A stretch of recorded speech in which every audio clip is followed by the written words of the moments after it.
பொங்கல் திருநாளின் போது நடக்கவுள்ள UGC net தேர்வை வேறு நாளுக்கு மாற்றம் செய்ய வேண்டும் என்று மத்திய கல்வித்துறை அமைச்சர் தர்மேந்திர பிரதானுக்கு திமுக நாடாளுமன்ற குழு தலைவர் கனிமொழி கடிதம் எழுதியுள்ளார். சமீபத்தில் தேசிய தேர்வு முகமை வெளியிட்ட யுஜிசி நெட் தேர்வு அட்டவணையின்படி நெட் தேர்வு ஜனவரி 3ஆம் தேதி துவங்கி 16ஆம் தேதி வரை நடக்கும் என்று அறிவிக்கப்பட்டுள்ளது. தமிழர் திருநாளான பொங்கல் திருநாள் அன்றும் தேர்வு நடக்கும் என தெரிவிக்கப்பட்டுள்ளது. இது தமிழ் மக்களின் அடையாள திருநாளை கொண்டாட இடையூறாக அமைந்துள்ளது. குறிப்பாக மக்களின் பண்பாட்டு உரிமையை சிதைக்கும் விதமாக இந்த அறிவிப்பு அமைந்துள்ளது. எனவே ஜனவரி 15, 16ஆம் தேதிகளில் நடக்க இருப்பதாக அறிவித்த தேர்வுகளை வேறு தேதிக்கு மாற்றம் செய்து உத்தரவிட வேண்டும் என்றும் கனிமொழி அந்த கடிதத்தில் குறிப்பிட்டுள்ளார். வரும் 2026ஆம் ஆண்டு தேர்தலின் போது ஆட்சி அதிகாரத்தில் பங்கு வேண்டும் என்று மதுரையில் நடந்த தெற்கு மாவட்ட காங்கிரஸ் ஆலோசனை கூட்டத்தில் நிர்வாகிகள் வலியுறுத்தியுள்ளனர். தமிழகத்தில் நிலவும் சட்டம் ஒழுங்கு பிரச்சனையை திசை திருப்பும் வகையில் அரசு விழாக்களை நடத்துவதில் முதலமைச்சர் ஸ்டாலின் ஆர்வம் காட்டுகிறார் என்று அதிமுக முன்னாள் அமைச்சர் ஆர்.பி. உதயகுமார் குற்றம் சாட்டியுள்ளார். சட்டசபையில் மக்கள் பிரச்சனைகளை பேச எதிர்க்கட்சிக்கு போதிய நேரம் ஒதுக்கவில்லை.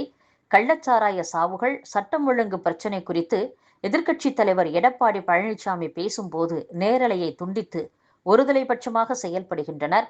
ஆனால் ஆளும் கட்சி அமைச்சர்கள், உறுப்பினர்கள் பேசும்போது மட்டும் தடை ஏற்படுவது இல்லை.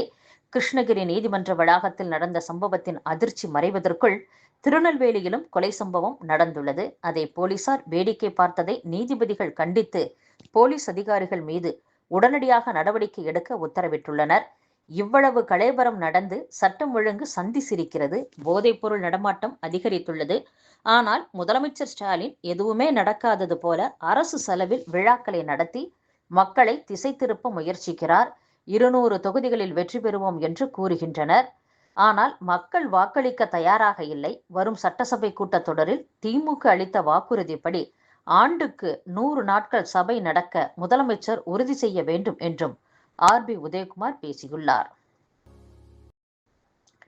சிதம்பரம் அருகே கொத்தட்டையில் புதிதாக அமைக்கப்பட்டுள்ள சுங்கச்சாவடியை முற்றுகையிட்டு தனியார் பேருந்து உரிமையாளர்கள் போராட்டத்தில் ஈடுபட்டனர்.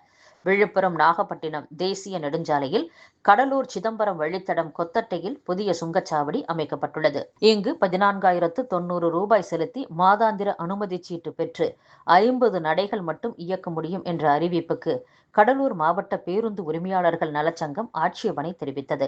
மேலும் விழுப்புரம் நாகப்பட்டினம் சாலை பணிகள் முடிந்த பின்னரே மாவட்ட நிர்வாகம் கட்டணம் வசூலிக்க அனுமதிக்க வேண்டும் என்றும் தெரிவித்தது.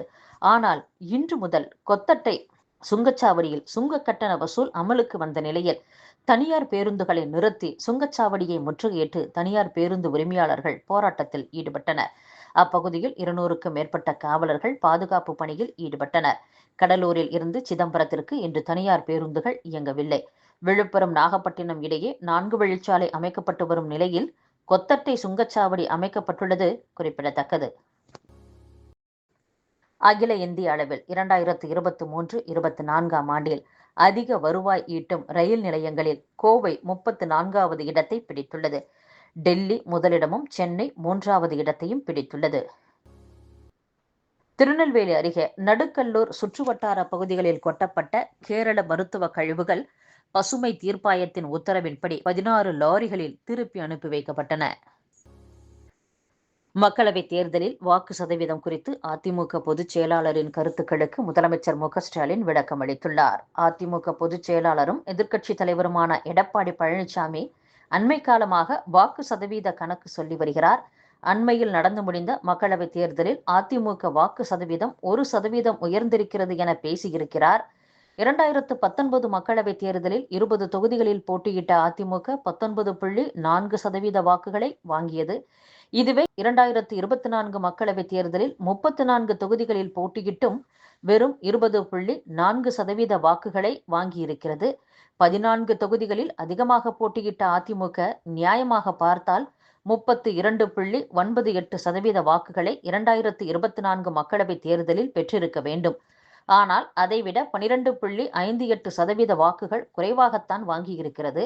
எளிமையாக சொன்னால் 2019 சராசரியாக ஒரு தொகுதிக்கு 4.16 லட்சம் வாக்குகள் வாங்கிய அதிமுக 2024 வெறும் 2.61 லட்சம் வாக்குகளை வாங்கியிருக்கிறது. ஒவ்வொரு தொகுதியிலும் சராசரியாக 1.5 லட்சம் வாக்குகளை அதிமுக இழந்திருக்கிறது. எடப்பாடி பழனிசாமி சொல்லும் கணக்கை அடிப்படை அறிவுள்ள அதிமுக காரர்களே கேட்டு சிரிக்கிறார்கள் என்று முதலமைச்சர் மு.க.ஸ்டாலின் பேசியுள்ளார். அஸ்ஸாம் மாநிலத்தில் குழந்தை திருமணம் தொடர்பான நடவடிக்கையில் 3ஆம் கட்டமாக நடந்த அதிரடி வேட்டையில் 431 பேர் கைது செய்யப்பட்டுள்ளனர். நாடாளுமன்ற நடவடிக்கைகளை தொடர்ந்து முடக்கினால் உங்களை தேர்ந்தெடுத்து எதற்காக மக்கள் அனுப்பினர் என்பதை சிந்திக்கும் நிர்பந்தம் ஏற்படும் என்று ராஜ்யசபா தலைவரும் துணை ஜனாதிபதியுமான ஜெகதீப் தன்கர் தெரிவித்துள்ளார்.